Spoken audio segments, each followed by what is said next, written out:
혹시 여러분 주변에 잘 웃어주고 들어주는 사람이 있나요? 누가 무리한 부탁을 해도 심지어 화날 만한 상황에서도 차분히 잘 들어주는 천사 같은 사람이요. 사람은 누구나 똑같이 부정적인 감정을 느낍니다. 하지만 잘 웃고 잘 들어주는 사람은 상대방을 배려하기 때문에 감정을 겉으로 드러내지 않을 뿐이죠. 그런데 눈치가 없는 사람들은 이들의 신호를 눈치채지 못하고 만만하게 생각하고 얕잡아보고 함부로 대하기도 합니다. 그러다 결국 어떤 상황이 닥쳤을 때 다시 돌이킬 수 없는 상황을 맞이하게 되죠. 그래서 오늘은 잘 웃어주고 잘 들어주는 사람을 함부로 대하면 안 되는 이유 7가지에 대해 이야기하려고 합니다. 오늘 이야기를 통해 이들의 웃는 얼굴 뒤에 숨겨진 모습을 미리 주의하셔서 건강한 관계를 맺길 바랍니다. 주제가 마음에 드신다면 구독, 좋아요 부탁드리고 바로 시작해 보겠습니다.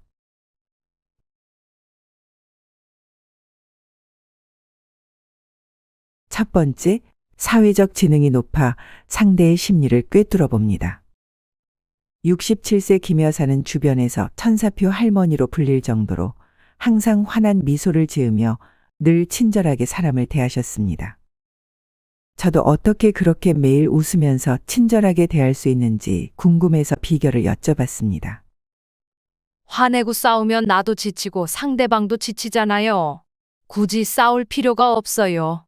내 사람이 아니다 싶으면 조용히 멀어지면 그만이고 사람은 원래 쉽게 바뀌지 않으니까요. 타협이 안 되면 그냥 웃고 넘기는 게 더 마음 편해요. 김 여사는 단순히 성격이 착해서 웃고 잘 받아준 게 아니었습니다. 굳이 필요 없는 갈등을 만들지 않는 방법을 택했던 겁니다. 이들은 대체로 상대방의 마음을 잘 읽는 능력, 즉 사회적 지능이 높은 경우가 많습니다. 한마디로 자신의 감정을 너무 드러내지 않으면서도 상대방이 편하게 마음을 열도록 분위기를 만들어주는 거죠. 이렇게 자신의 감정을 필요 이상으로 아무에게나 드러내지 않기 때문에 주변에서 신뢰를 받아 관계에서 유리한 위치에 있게 되는 겁니다. 하지만 간혹 웃고 잘 받아주는 사람들을 보고 만만하게 여겨 함부로 대하는 어리석은 사람이 있습니다. 그것은 큰 착각입니다. 사실 늘 웃는 사람들이야말로 당신이 어떤 말에 반응하는지, 어떤 상황에서 진심을 드러내는지, 언제 거짓말을 하는지 모두 조용히 관찰하고 있을 수 있습니다. 그렇기에 이런 사람들과 좋은 관계를 맺고 싶다면 단순히 저 사람은 항상 기분 좋을 테니 괜찮겠지라고 넘기지 말고 웃음 뒤에 숨어있는 작은 신호들을 놓치지 않는 것이 좋습니다. 첫째, 조용함에도 이유가 있음을 아셔야 합니다. 항상 웃고 넘긴다고 해서 그들이 아무 생각이 없는 게 아닙니다. 불필요한 갈등을 피하려고 말을 아끼거나 배려하고 있을 가능성이 큽니다. 겉으로 보이는 온화함으로 판단하지 말고 어떤 메시지와 표정을 전달하는지 살펴보세요. 둘째, 온화함을 당연한 것으로 여기지 말아야 합니다. 웃는다고 이 정도는 괜찮겠지 하고 생각하는 순간 상대의 신뢰를 잃을 수 있습니다. 언제든 아니다 싶으면 관계를 스스로 정리할 준비가 되어 있는 사람들입니다. 존중받는 만큼 더 깊은 관계를 지속하고 싶은 건 누구든 마찬가지입니다. 결국 늘 웃는 얼굴 뒤에는 단순한 친절함을 넘어 깊은 통찰력과 지혜가 숨어 있다는 사실을 기억해야 합니다. 그들의 미소는 자신을 지키는 방패이자 세상을 더 정확히 읽는 창문일 수 있습니다. 뒤늦게 그 사실을 깨닫게 되었을 때는 이미 마음의 문이 닫히고 난 뒤일 수도 있습니다. 그 불상사를 피하려면 그저 웃는 사람이라 생각하고 막 대하지 말고 존중하고 진심으로 대하는 태도가 중요합니다. 두 번째, 이미 머릿속에서 유효기간을 정해놨기 때문입니다. 물건을 살 때 대부분 유통기간이 존재합니다. 특히 식품은 기간이 지나면 상할 수 있어서 꼼꼼히 확인하고 먹을지 말지 판단하잖아요. 사람 관계도 이런 유효기간이 숨어 있습니다. 실제 제가 경험을 통해 깨달은 것은 영원한 관계는 사실 없습니다. 특히 이해관계가 복잡하게 얽힌 관계일수록 언제 끝나버릴지 모르는 시한이 본능적으로 설정되어 있습니다. 특히 겉으로 늘 웃고 친절한 사람들은 대체로 내면에 분명한 선을 갖고 있는 경우가 많습니다. 누군가 계속 기준을 무시하거나 넘어서면 화를 내거나 따지기보다 그냥 조용히 이 관계는 여기까지구나 라고 결론을 내버립니다. 여기서 더 무서운 건 기밀을 절대 겉으로 드러내지 않는다는 겁니다. 오히려 더 친절한 모습을 보이기 때문에 상대는 눈치채기 어려울 때가 많습니다. 그러다가 어느 날 갑자기 카톡이나 전화조차 답장하지 않는 상황이 벌어지면 뒤늦게 뭐지? 하고 당황하게 되는 겁니다. 심리학 연구에 따르면 사회적 관계에서 경계 설정을 잘하는 사람들이 정신 건강도 좋고 인간관계의 만족도도 높다고 합니다. 특히 나이가 들수록 이런 경향이 더 뚜렷해진다고 해요. 살아온 세월만큼 경험이 쌓이면서 어떤 관계가 자신에게 유익한지, 언제까지 인내하고 언제 떠나야 할지에 대한 판단력이 생기기 때문입니다. 웃는 사람들의 냉정함은 때로 섬뜩하게 느껴질 수 있습니다. 하지만 어쩌면 자기 보호를 위한 현명한 전략일 수도 있습니다. 세상의 모든 관계에는 유효기간이 있다는 사실을 인정하고 그 기간을 소중하게 가꾸어 나가는 지혜가 필요합니다. 결국 항상 웃는 사람일수록 관계의 끝을 더 명확하게 알고 있을지도 모릅니다. 그들의 웃음 뒤에는 나에게 소중한 사람들만 내 곁에 두겠다라는 단호한 결심이 숨어 있을 수 있으니 절대 함부로 대하는 태도는 피하세요. 세 번째, 상처를 받았음에도 이미 포기했기 때문에 표현조차 하지 않는 겁니다. 사람이 화를 내거나 서운함을 표현하는 건 여전히 그 관계에서 뭔가를 기대하기 때문입니다. 이 정도는 알아줬으면 좋겠는데 라는 마음이 남아있어야 서운한 감정도 올라오잖아요. 하지만 감정을 전혀 드러내지 않고 그저 웃기만 한다면 그 기대조차 완전히 사라졌을 가능성이 큽니다. 굳이 속상한 티를 낼 필요가 없다고 판단한 거죠. 하지만 그냥 웃으니 사람들은 아무렇지도 않나 보다라고 오해하기 쉽습니다. 그러다 더 선을 넘었다가는 이제 정말 돌이킬 수 없이 멀어져 버릴 수 있습니다. 특히 나이가 들수록 갈등이나 다툼 자체가 피곤해서 그래 그냥 웃고 넘기자라는 태도를 택하시는 분들이 많습니다. 오랜 시간 쌓인 경험 탓에 표현해봤자 달라지지 않는다라고 학습이 된 거죠. 심리학자들은 이를 무표정한 경고라고 부르기도 합니다. 갈등을 피하려다 보니 겉으로는 잘 받아주되 속으로는 서서히 단절을 준비하는 거죠. 그러다 어떤 지점이 넘어서면 표정 하나 바꾸지 않고 조용히 관계를 끊어버립니다. 주변 사람 입장에서는 전혀 감이 없으니 어제까지 분명 괜찮아 보였는데 왜 갑자기 라며 당황하게 되는 거죠. 결국 상대가 웃고 있다고 해서 절대 안심하기만 해서는 안 됩니다. 정말로 괜찮은지 혹은 내 말이나 행동이 지나치진 않았는지 먼저 묻고 살펴볼 필요가 있습니다. 상대도 이 사람이 그래도 나를 생각해 주는구나 라고 느끼면 마음을 닫기 전에 대화를 시도할 수 있습니다. 반대로 본인 스스로가 괜히 말해봤자 뭘 바꾸겠어 라고 생각하며 웃고 넘기는 습관이 있다면 좀 더 솔직하게 표현해보는 연습을 해보길 권합니다. 한두 번 대화에 실패했다고 해서 모든 사람과의 소통이 불가능한 건 아니니까요. 요컨대 항상 웃는다고 해서 무조건 마음이 편한 건 아닙니다. 갈등을 표현하지 않는 건 어쩌면 이미 기대도 포기도 함께 담고 있을 수 있습니다. 중요한 건 그런 침묵 속 미소를 그냥 지나치지 않고 서로가 진짜 속마음을 조금이라도 더 드러낼 수 있도록 노력하는 겁니다. 그것이 관계를 지키는 가장 확실한 방법 아닐까요? 넷째, 오래전부터 불편함을 드러냈지만 웃음에 가려져 있어 눈치채지 못했기 때문입니다. 웃는 사람들은 겉으로 싸우기 싫어서 직접 말하지 않고 조용히 한숨을 쉬거나 잠깐 침묵하는 식으로 불편하다는 신호를 보냅니다. 하지만 많은 사람들은 그냥 웃는 모습만 보고 괜찮나 보다라고 생각해버리죠. 그렇게 참을 만큼 참다가 갑자기 연락도 안 받고 관계가 끊어져 버립니다. 옛날 우리 조상들도 비슷했어요. 어떤 부족은 누군가가 마음에 안 들면 소리 지르거나 직접 말하기보다는 밥 먹을 때 일부러 옆자리를 피하거나 말없이 다른 쪽만 보는 식으로 불만을 표현했다고 해요. 요즘도 별로 다르지 않아요. 싸움을 피하려고 웃는 얼굴로 대하지만 사실은 한숨을 쉬거나 잠깐 눈을 피하는 등의 작은 표시로 불편함을 보여줍니다. 이렇게 눈에 잘 안 띄는 경고가 쌓이다가 어떤 계기로 갑자기 완전히 관계가 끊어지기도 합니다. 어제까지만 해도 웃었는데 라며 놀라는 건 사실 그동안 보내왔던 작은 신호들을 우리가 무시했기 때문일 수 있어요. 결국 오랫동안 쌓인 불편함을 놓치지 않으려면 상대방의 말과 웃음 뒤에 숨은 작은 표현들을 더 자세히 살펴봐야 해요. 겉으로 괜찮아 보인다고 해서 정말 괜찮은 건 아닐 수 있다는 걸 기억해야 합니다. 사람들은 항상 불만을 직접적으로만 표현하지 않는다는 사실 잊지 마시길 바랍니다.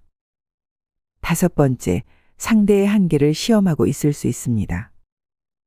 잘 웃으면서 누군가의 요구를 순순히 들어주는 사람을 흔히 착한 사람이라고만 생각하기 쉽습니다. 하지만 실제로는 화를 내지 않는 대신 상대가 어디까지 무리하게 굴 수 있는지 조용히 지켜보는 관찰자일 수도 있어요. 65세 김 할머니의 사례가 딱 그런 경우였습니다. 김 할머니는 마을 봉사 모임에서 늘 웃는 얼굴로 다른 사람들의 부탁을 들어주셨어요. 심지어 한 회원이 계속해서 할머니에게만 힘든 일을 미루고 자신은 쉬운 일만 맡으려고 해도 불평 한마디 없이 받아주셨죠. 다른 회원들은 김 할머니는 정말 착하시니까 괜찮으실 거야 라고 생각했지만 어느 날 할머니가 갑자기 그 회원에게 차갑게 대하기 시작했어요. 나중에 알고 보니 김 할머니는 그동안 그 회원의 행동을 하나하나 지켜보면서 이 사람이 어디까지 자기 편의만 생각할까 하고 시험하고 계셨던 거였어요. 이렇게 갈등을 직접 표현하지 않고 웃으면서 받아주는 이유는 여러 가지예요.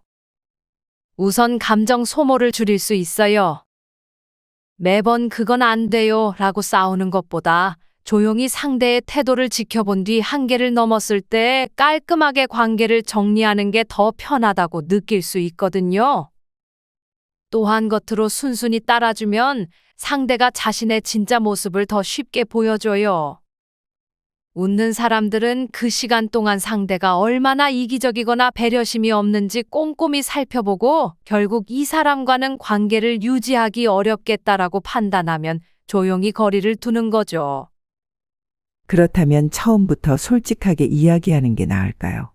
물론 열린 대화로 갈등을 해결할 수 있다면 좋겠죠.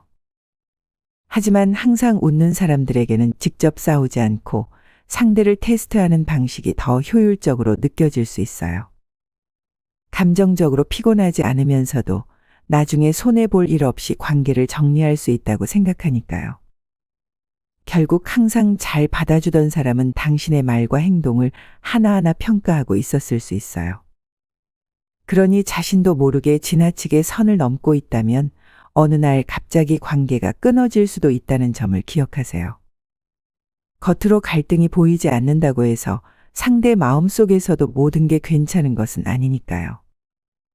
6번째, 감정을 드러내는 것이 약점이라는 걸 알고 있기 때문입니다. 어떤 사람들은 자신의 감정을 드러내는 것이 약점이 될 수 있다고 생각해요. 그래서 오히려 무례한 사람을 만났을 때 더 밝게 웃으며 대하기도 합니다. 상대방은 저 사람은 화도 안 내고 정말 너그럽구나 라고 생각할 수 있지만 사실은 자신의 감정을 숨기는 방어 방법일 수 있어요. 또 하나 알아야 할 점은 웃으면서 넘어간다고 해서 모든 걸 잊어버리는 건 절대 아니라는 거예요. 웃는 모습 뒤에서 모든 상황을 자세히 기억하고 있을 수 있어요. 이 사람이 언제 어떤 말을 했고 어떻게 행동했는지와 같은 작은 부분까지 모두 머릿속에 적어두는 거죠. 우리는 별거 아니었겠지, 그냥 웃어주던데 라고 안심하지만 사실 그 순간에도 우리를 평가하고 있었다는 걸 나중에야 알게 됩니다. 이렇게 모든 일을 조용히 기억해두다가 어느 순간 참을 수 없는 선을 넘게 되면 갑자기 관계를 끊어버리기도 해요. 그때 항상 웃으시던 분이 갑자기 왜 이러시지? 라고 놀라도 이미 대화가 어려운 상태가 돼버릴 수 있습니다. 결국 웃음은 자신의 감정을 숨기면서도 동시에 상대를 자세히 관찰하고 판단하는 강력한 도구가 될 수 있습니다. 이걸 알고 있다면 쉽게 저 사람은 만만해 보인다라거나 그냥 착한 사람이다라고 섣불리 판단하지 않게 될 것입니다. 마지막 7번째, 착하다는 이미지가 최고의 무기임을 알기 때문입니다. 우리 동네 경로당에서 가장 인기 있는 72세 이 할머니는 누구에게나 환한 미소를 보여주시는 분입니다. 자원봉사 모임에서도 항상 제가 할게요 라며 먼저 나서고 누군가 도움을 청하면 거절하는 법이 없으셨죠. 그래서 다들 참 착하신 분이라고 생각했습니다. 하지만 최근 마을 공동 텃밭 운영권을 놓고 벌어진 경로당 회의에서 이 할머니는 아무도 예상치 못한 영향력을 발휘하셨습니다. 평소 목소리 큰 남성 어르신들이 자기 주장만 내세우다가 조용히 앉아 계시던 이 할머니가 손을 드시자 갑자기 모두가 귀를 기울이는 모습을 보게 된 것이죠. 지금까지 말씀들 잘 들었습니다. 근데 제 생각에는 그 순간부터 모든 논의의 방향이 바뀌었습니다. 평소 착한 이 할머니가 의견을 낼 때마다 무조건 경청해야 한다는 분위기가 자연스럽게 형성된 것이었죠. 결국 할머니의 의견대로 텃밭 운영 방식이 결정되었습니다. 나중에 할머니께 어떻게 그런 영향력을 갖게 되셨는지 여쭤보니 의미심장한 미소와 함께 이런 말씀을 해주셨습니다. 사람들이 나를 만만하게 볼수록 정작 중요한 순간에 내 말에 귀 기울이기 쉬워진단다. 항상 희생하는 이 할머니가 이번엔 뭔가를 부탁한다면 들어줘야 하지 않을까 하는 마음이 생기거든. 그게 내 힘의 비결이야. 우리는 흔히 착하다는 이미지가 약점이라고 생각하지만 사실은 강력한 무기가 될 수 있습니다. 겉으로 부드럽고 순한 이미지는 오히려 장기적으로 더 큰 영향력을 발휘할 수 있습니다. 이런 전략은 수천 년 전부터 동양의 지혜에서도 발견됩니다. 노자의 도덕경에는 가장 부드러운 것이 가장 강한 것을 이긴다는 가르침이 있습니다. 물처럼 부드럽게 흐르며 상대의 방어를 누그러뜨리고 결정적인 순간에 영향력을 행사하는 것이죠. 그렇다면 우리는 이런 착한 이미지를 가진 사람들과 어떻게 지혜롭게 관계를 맺을 수 있을까요? 첫째, 항상 베푸는 사람의 친절을 당연하게 여기지 마세요. 그들의 도움에 진심으로 감사를 표현하고 가능한 한 그 호의를 갚으려는 노력을 보여야 합니다. 둘째, 그들이 드물게 무언가를 요청할 때는 특별히 귀 기울여 들으세요. 평소 자신의 필요를 잘 표현하지 않는 사람이 무언가를 부탁한다면 그것은 정말 중요한 일일 가능성이 높습니다. 셋째, 착하다는 이미지 뒤에 숨은 지혜와 통찰력을 존중하세요. 항상 베푸는 사람들은 오히려 인간관계에 대한 더 깊은 이해를 갖고 있을 수 있습니다. 결국 항상 웃고 양보하는 사람들이 가진 착한 이미지는 단순한 성격이 아니라 세상을 살아가는 지혜로운 전략일 수 있습니다. 이들은 직접적인 대립 없이도 자신의 영향력을 키우고 필요할 때 그 힘을 발휘할 줄 아는 사람들인 것입니다. 우리는 이런 지혜를 배우되 그들의 선함을 당연시하지 않는 균형 잡힌 태도를 가져야 할 것입니다. 결국 잘 웃고 잘 들어주는 사람들은 단순히 착한 것만이 아니라 깊은 통찰력과 지혜를 가지고 있습니다. 겉으로는 갈등을 피하는 것처럼 보이지만 사실 그 조용한 미소 속에는 감정을 잘 다스리는 능력과 상대를 꿰뚫어보는 힘이 숨어 있는 거죠. 우리는 내가 혹시 선을 넘진 않았을까라고 자주 생각해보고 상대방의 친절함을 당연하게 여기지 않는 자세가 필요합니다. 만약 이런 사람들이 보내는 작은 신호나 배려를 계속 무시한다면 어느 날 갑자기 관계가 끊어질 수도 있어요. 반대로 그들의 웃음 뒤에 숨은 진심을 존중한다면 오랫동안 좋은 관계를 유지할 수 있을 겁니다. 결론적으로 항상 웃고 잘 들어주는 사람을 만났다면 존중과 배려로 대해야 서로에게 좋은 관계가 만들어집니다. 여러분 주변에도 혹시 이런 사람이 있지나요? 오늘 이야기 기억하시고 앞으로 만나는 사람들의 작은 표현이라도 놓치지 않도록 관심을 기울여 보시기 바랍니다. 지금까지 여러분의 지혜로운 동반자였습니다. 또 지혜로운 이야기로 찾아뵙겠습니다. 감사합니다.